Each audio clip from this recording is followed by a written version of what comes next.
ನಮಸ್ಕಾರ ವೀಕ್ಷಕರೇ ಮಳೆ ನಿಂತರೂ ಮರದ ಹನಿ ನಿಂತಿಲ್ಲ ಅನ್ನುವಂತೆ ಚನ್ನಪಟ್ಟಣ ಉಪಚುನಾವಣೆಯ ಮತದಾನ ಪೂರ್ಣಗೊಂಡು 4 ದಿನ ಕಳೆದ್ರೂ ಚುನಾವಣೆಯ ಕಾವು ಮಾತ್ರ ಇನ್ನೂ ತಣ್ಣಗಾಗಿಲ್ಲ.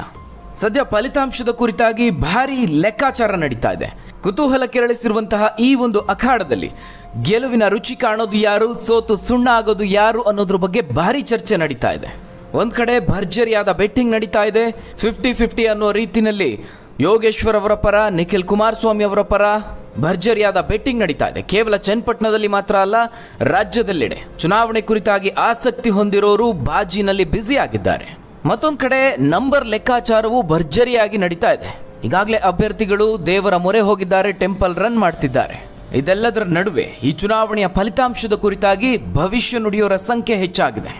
ಸಾಮಾನ್ಯವಾಗಿ ರಾಜ್ಯದ ಖ್ಯಾತ ಸ್ವಾಮೀಜಿಗಳು ಹಲವು ಚುನಾವಣೆಯ ಕುರಿತಾಗಿ, ರಾಜಕೀಯ ಕುರಿತಾಗಿ ಭವಿಷ್ಯವನ್ನ ನುಡಿತಾರೆ.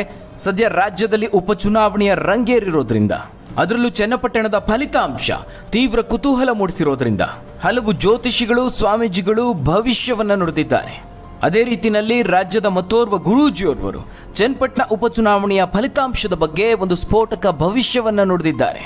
ಅಷ್ಟು ಮಾತ್ರ ಅಲ್ಲ, ನಿಖಿಲ್ ಕುಮಾರಸ್ವಾಮಿ ಅವರ ರಾಜಕೀಯ ಜೀವನಕ್ಕೆ ಇದ್ದಂತಹ ಅಡೆತಡೆಗಳ ಬಗ್ಗೆಯೂ ಗುರೂಜಿಯವರು ಅಚ್ಚರಿಯ ಹೇಳಿಕೆಯನ್ನು ನೀಡಿದ್ದಾರೆ. ಸದ್ಯ ಆ ಒಂದು ಭವಿಷ್ಯವಾಣಿ ರಾಜ್ಯದೆಲ್ಲೆಡೆ ಸಂಚಲನ ಮೂಡಿಸಿದೆ, ರಾಜಕೀಯ ಚರ್ಚೆಗೆ ಕಾರಣ ಆಗಿದೆ. ಚನ್ನಪಟ್ಟಣದಲ್ಲಿ ಅಚ್ಚರಿಯ ಫಲಿತಾಂಶ ಹೊರಬೀಳುತ್ತೆ ಅನ್ನೋದನ್ನ ಗುರೂಜಿಯವರು ಸೂಚ್ಯವಾಗಿ ಹೇಳಿರುವಂಥದ್ದು. ಹಾಗಾದ್ರೆ ಕುತೂಹಲ ಕೆರಳಿಸಿರುವಂತಹ ಚನ್ನಪಟ್ಟಣದ ಫಲಿತಾಂಶದ ಕುರಿತಾಗಿ ಗುರೂಜಿಯವರು ಅಷ್ಟಕ್ಕೂ ಹೇಳಿದ್ದೇನು? ರಾಜಕೀಯ ಪಂಡಿತರೇ ಇಲ್ಲಿ 50-50 ಅಂತ ಹೇಳ್ತಾ ಇದ್ರು.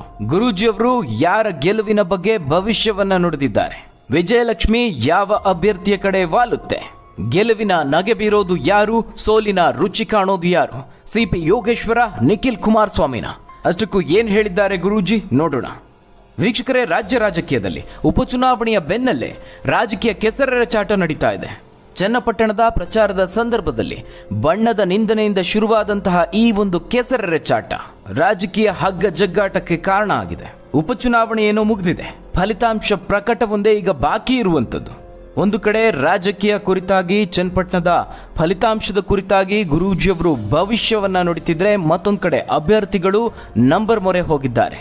ವೀಕ್ಷಕರೇ, NDA ಕೂಟದ ಅಭ್ಯರ್ಥಿ ನಿಖಿಲ್ ಕುಮಾರಸ್ವಾಮಿ ಅವರಿಗೆ ಇದು 3ನೇ ಚುನಾವಣೆಯಾಗಿದ್ರೆ, ಕಾಂಗ್ರೆಸ್ ಅಭ್ಯರ್ಥಿ ಸಿಪಿ ಯೋಗೇಶ್ವರ್ ಅವರಿಗೆ ಇದು 10ನೇ ಚುನಾವಣೆ. ಆದರೆ ಚನ್ನಪಟ್ಟಣ ಕ್ಷೇತ್ರದಲ್ಲಿ ಅವರು ಎದುರಿಸುತ್ತಿರುವಂತದ್ದು 9ನೇ ಚುನಾವಣೆ. ಈ ಹಿಂದೆ ನಡೆದಿರುವ ಎಲ್ಲ ಚುನಾವಣೆಗಳಿಗೆ ಹೋಲಿಸಿದ್ರೆ 9ನೇ ನಂಬರ್ ಮೇಲೆ ಸಾಕಷ್ಟು ಕುತೂಹಲ ಮೂಡಿದೆ.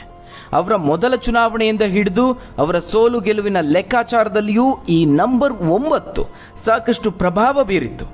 ಈಗ ಚನ್ನಪಟ್ಟಣದಲ್ಲಿ ಅವರು ಎದುರಿಸಿರುವಂಥದ್ದು 9ನೇ ಚುನಾವಣೆ ಆಗಿರೋ ಕಾರಣ ಫಲಿತಾಂಶದ ಬಗ್ಗೆ ತೀವ್ರ ಕುತೂಹಲ ಮೂಡಿದೆ. ಒಂದೆಡೆ ಗೆಲ್ಲುವ ವಿಶ್ವಾಸವನ್ನು ವ್ಯಕ್ತಪಡಿಸಿದಂತಹ ಯೋಗೇಶ್ವರ್ ಅವರು ಯಾರೇ ಗೆದ್ರೂ ಕೂದಲೆಳೆ ಅಂತರದಲ್ಲಿ ಗೆಲ್ಲಬಹುದು ಅನ್ನುವ ಗೊಂದಲದ ಹೇಳಿಕೆ ನೀಡಿದ್ದಾರೆ. ಜೊತೆಗೆ ಚುನಾವಣೆಯ ಬೆನ್ನಲ್ಲೇ ಅವರು ಸುದ್ದಿಗೋಷ್ಠಿಯ ಸಂದರ್ಭದಲ್ಲಿ ಏನು ಹೇಳಿದ್ರು ಅನ್ನೋದನ್ನ ನೀವೆಲ್ಲರೂ ಗಮನಿಸಿರಬಹುದು. ಈ ಗೊಂದಲದ ಹೇಳಿಕೆಗಳೇ ಈಗ ಕದನ ಕುತೂಹಲವನ್ನ ಇಮ್ಮಡಿಗೊಳಿಸಿದೆ ಅಂತ ಹೇಳಬಹುದು. ಒಟ್ಟಾರೆಯಾಗಿ ಈ ಒಂದು ನಂಬರ್ 9ರಲ್ಲಿ ಯೋಗೇಶ್ವರ್ ಅವರ ಕುರಿತಾಗಿ ಒಂದು ರಹಸ್ಯ ಅಡಗಿದೆ. ಈಗಾಗಲೇ ಹೇಳಿದ ಹಾಗೆ ಯೋಗೇಶ್ವರ್ ಅವರಿಗೆ ಇದು 10ನೇ ಚುನಾವಣೆ, ಆದರೆ ವಿಧಾನಸಭಾ ಕ್ಷೇತ್ರದಲ್ಲಿ ಇದು ಅವರ 9ನೆಯ ಚುನಾವಣೆ. ಜೊತೆಗೆ ಈ ಅಸೆಂಬ್ಲಿ ಚುನಾವಣೆಗಳೆಲ್ಲವೂ ಅವರು ಚನ್ನಪಟ್ಟಣ ಕ್ಷೇತ್ರದಿಂದಲೇ ಸ್ಪರ್ಧಿಸಿರುವಂಥದ್ದು. ಕೇವಲ ಅವರ ಈ ಒಂದು ರಾಜಕೀಯ ಜರ್ನಿ ಮಾತ್ರ ಅಲ್ಲ, ಅವರು ಮೊದಲು ವ್ಯಾಪಾರವನ್ನು ಶುರು ಮಾಡಿದ್ದು, ಅಂದರೆ ಅವರ ವೃತ್ತಿ ಜೀವನವನ್ನು ಆರಂಭಿಸಿದ್ದು 1989ರಲ್ಲಿ. ರಾಜ್ಯ ರಾಜಕಾರಣಕ್ಕೆ ಅವರು ಕಾಲಿಟ್ಟಿದ್ದು 1999ರಲ್ಲಿ. ಅಷ್ಟು ಮಾತ್ರ ಅಲ್ಲ, ಅವರು ಮೊದಲ ಬಾರಿ ಸೋಲನ್ನ ಕಂಡಿದ್ದು ಸಹ 2009ರಲ್ಲಿ. ಈ 3 ಇಸವಿಗಳಲ್ಲಿ ಕೊನೆಯ ನಂಬರ್ 9 ವಿಶೇಷ. ಅಂದರೆ ಅದೇ ವರ್ಷ, ಅಂದರೆ 2009ರಲ್ಲಿ ಲೋಕಸಭೆ ಹಾಗೆ ವಿಧಾನಸಭೆಯ ಉಪಚುನಾವಣೆಯಲ್ಲಿಯೂ ಅವರು ಸೋಲನ್ನು ಕಾಣಬೇಕಾಯ್ತು. ಇನ್ನು 2013ರಲ್ಲಿ ಸಮಾಜವಾದಿ ಪಾರ್ಟಿಯಿಂದ ಚುನಾವಣೆಯಲ್ಲಿ ಗೆಲುವನ್ನು ಸಾಧಿಸಿದಂತಹ ಯೋಗೇಶ್ವರ್ ಅವರ ಕ್ರಮ ಸಂಖ್ಯೆ 9 ಆಗಿತ್ತು. ನೋಡಿ ಇಲ್ಲಿ, ನಂಬರ್ 9ಕ್ಕೂ ಯೋಗೇಶ್ವರ್ ಅವರಿಗೂ ಎಂತಹ ನಂಟಿದೆ ಅಂತ. ಅದೃಷ್ಟವೋ ಕಾಕತಾಳೀಯವೋ ಅನ್ನುವಂತೆ ಈಗ ನಡೆದಿರುವ ಚನ್ನಪಟ್ಟಣ ಉಪಚುನಾವಣೆ ಅವರ 9ನೆಯ ವಿಧಾನಸಭಾ ಚುನಾವಣೆ, ಅಸೆಂಬ್ಲಿ ಚುನಾವಣೆ. ಹೀಗಾಗಿ 9ರಲ್ಲಿನ ಈ ಒಂದು ನಂಟಿನ ಗುಟ್ಟಿನ ಮೇಲೆ ಇನ್ನಷ್ಟು ಕುತೂಹಲ ಹೆಚ್ಚಾಗ್ತಾ ಇದೆ. ಅಂದರೆ ಏನು ಗಮನಿಸಬೇಕು ಅಂತ ಹೇಳಿದ್ರೆ, ಈ ಹಿಂದಿನ ಎಲ್ಲ ಚುನಾವಣೆಗಳಲ್ಲೂ ಅವರ ಸೋಲು ಗೆಲುವಿನ ಮೇಲೆ ಈ ನಂಬರ್ 9 ಸಾಕಷ್ಟು ಪ್ರಭಾವ ಬೀರಿದೆ. ಹೀಗಾಗಿ ಈಗಿನ 9ನೇ ಚುನಾವಣೆಯ ಸಂಖ್ಯಾಶಾಸ್ತ್ರದ ಮೇಲೂ ಬೆಟ್ಟಿಂಗ್ ನಡೀತಾ ಇದೆ. ಕೇವಲ ರಾಜಕೀಯವಾಗಿ ಮಾತ್ರ ಅಲ್ಲ, ಬೆಟ್ಟಿಂಗ್ ದಂಧೆಕೋರರು ಈಗ ಅಥವಾ ಬಾಜಿ ಕಟ್ಟುವಂಥವರು ಈ ನಂಬರ್ ಲೆಕ್ಕಾಚಾರವನ್ನು ಹಾಕ್ತಿದ್ದಾರೆ, ಸಂಖ್ಯಾಶಾಸ್ತ್ರದ ಮೊರೆ ಹೋಗಿದ್ದಾರೆ. ಇನ್ನು ಯೋಗೇಶ್ವರ್ ಅವರ ಕುರಿತಾಗಿ ಒಂದು ವಿಶೇಷ ಸಂಗತಿ ಇದೆ.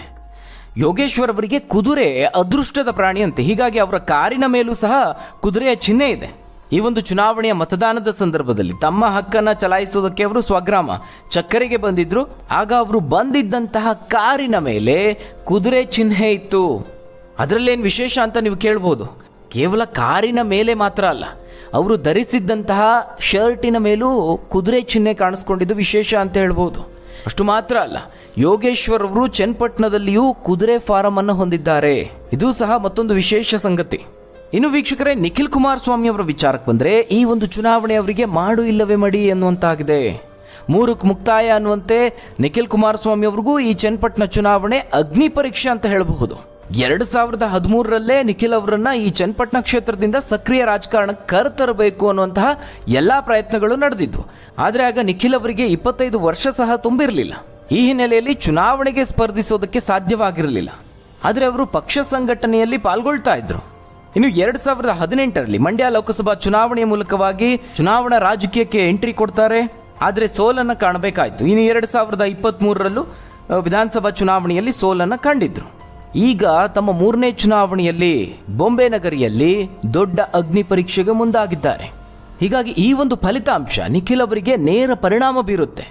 ಹೀಗಿರುವಾಗಲೇ ರಾಜ್ಯದ ಗುರೂಜಿಯವರು ನಿಖಿಲ್ ಕುಮಾರಸ್ವಾಮಿ ಅವರ ರಾಜಕೀಯ ಭವಿಷ್ಯದ ಬಗ್ಗೆ, ಚನ್ನಪಟ್ಟಣ ಉಪಚುನಾವಣೆಯ ಕುರಿತಾಗಿ, ಯೋಗೇಶ್ವರ್ ಅವರ ಸೋಲು ಗೆಲುವಿನ ಬಗ್ಗೆ ಈಗ ಒಂದು ಸ್ಫೋಟಕ ಭವಿಷ್ಯವನ್ನು ನುಡಿದಿದ್ದಾರೆ. ಕೆಲವೇ ತಿಂಗಳುಗಳ ಹಿಂದಷ್ಟೇ ನಟ ದರ್ಶನ್ ಅವರ ಜಾಮೀನು ಬಗ್ಗೆಯೂ ಅವರು ಭವಿಷ್ಯವನ್ನು ನುಡಿದಿದ್ರು. ಅವರು ಬೇರಾರು ಅಲ್ಲ, ಡಾಕ್ಟರ್ ಲಕ್ಷ್ಮೀಕಾಂತಾಚಾರ್ಯ ಗುರೂಜಿ. ದರ್ಶನ್ ಅವರ ವಿಚಾರದಲ್ಲೂ ಅವರ ಭವಿಷ್ಯ ನಿಜವಾಗಿತ್ತು. ಇದೇ ಸಮಯಕ್ಕೆ ದರ್ಶನ್ ಅವರಿಗೆ ಬೇಲ್ ಸಿಗುತ್ತೆ. ದರ್ಶನ್ ಅವರು ಜೈಲಿನಿಂದ ಹೊರಬರ್ತಾರೆ. ಆಶ್ವಯುಜ ಮಾಸ ಅಂತ್ಯ, ಕಾರ್ತಿಕ ಮಾಸದ ಪ್ರಾರಂಭದಲ್ಲಿ ದರ್ಶನ್ ಅವರಿಗೆ ಬೇಲ್ ಸಿಗುತ್ತೆ ಅಂತ ಭವಿಷ್ಯವನ್ನು ನುಡಿದಿದ್ರು. ಅದೇ ರೀತಿಯಲ್ಲಿ ಮಧ್ಯಂತರ ಬೇಲ್ ಪಡೆದು ಜೈಲಿನಿಂದ ಹೊರ ಬಂದಿದ್ರು. ಈಗ ಅವರು ತುಮಕೂರಿನಲ್ಲಿ ಈ ಚನ್ನಪಟ್ಟಣ ಉಪಚುನಾವಣೆಯ ಫಲಿತಾಂಶದ ಬಗ್ಗೆ ಭವಿಷ್ಯ ನುಡಿದಿರುವಂಥದ್ದು. ಅವರೇನು ಹೇಳಿದ್ದಾರೆ? ನಿಖಿಲ್ ಕುಮಾರಸ್ವಾಮಿ ಅವರಿಗೆ ರಾಜಯೋಗ ಶುರುವಾಗಿದೆ. ಈ ಒಂದು ಚನ್ನಪಟ್ಟಣ ಉಪಚುನಾವಣೆಯಲ್ಲಿ ನಿರೀಕ್ಷೆಗೂ ಮೀರಿ ಗೆಲ್ತಾರೆ ಅಂತ ಹೇಳಿದ್ದಾರೆ. ಅಷ್ಟೇ ಅಲ್ಲ, ಆ ಒಂದು ಗೆಲುವಿಗೆ ಜ್ಯೋತಿಷ್ಯದ ಪ್ರಕಾರವಾಗಿ ಕಾರಣವನ್ನು ಸಹ ನೀಡಿದ್ದಾರೆ. ಇದು ಬಹಳ ಇಂಟ್ರೆಸ್ಟಿಂಗ್ ಸಂಗತಿ. ಯಾಕಂದರೆ 2016ರಲ್ಲೇ ದೇವೇಗೌಡರು ಚಂಡಿಕಾ ಯಾಗವನ್ನು ಮಾಡಿಸಿದ್ರು. ಅದು ಈಗ ಫಲ ಕೊಡ್ತಾ ಇದೆ. ಅಂದರೆ 2024ರಲ್ಲಿ ಫಲ ಕೊಡ್ತಿರುವಂಥದ್ದು. 2016ರಲ್ಲಿ ತುಮಕೂರು ತಾಲೂಕಿನ ಚಿನಗಾ ಗ್ರಾಮದಲ್ಲಿರುವ ಮೂಕಾಂಬಿಕಾ ದೇವಿ ಅಮ್ಮನವರ ಸನ್ನಿಧಿಯಲ್ಲಿ ದೇವೇಗೌಡರು ಬಂದು ಚಂಡಿಕಾ ಯಾಗವನ್ನು ಮಾಡಿಸಿದ್ರು. ಅವತ್ತೇ ನಿಖಿಲ್ ಕುಮಾರಸ್ವಾಮಿ ಅವರ ಭವಿಷ್ಯವನ್ನು ಮೂಕಾಂಬಿಕಾ ದೇವಿ ನುಡಿದಿದ್ರು. 2023ರ ನಂತರ ನಿಖಿಲ್ ಕುಮಾರಸ್ವಾಮಿ ಅವರಿಗೆ ರಾಜಯೋಗ ಶುರುವಾಗುತ್ತೆ ಅಂತ ನುಡಿದಿದ್ರು ಅಂತ ಗುರೂಜಿ ಹೇಳಿದ್ದಾರೆ. ನಿಖಿಲ್ ಅವರಿಗೆ 2023ರಿಂದಲೇ ರಾಜಯೋಗ ಶುರುವಾಗಿದೆ. ಭಗವತಿಯ ಪರಿಪೂರ್ಣ ಆಶೀರ್ವಾದ ಆಗಿದೆ. ಅಮ್ಮನವರು ಒಪ್ಪಿಗೆ ಸೂಚಿಸಿದ್ದಾರೆ.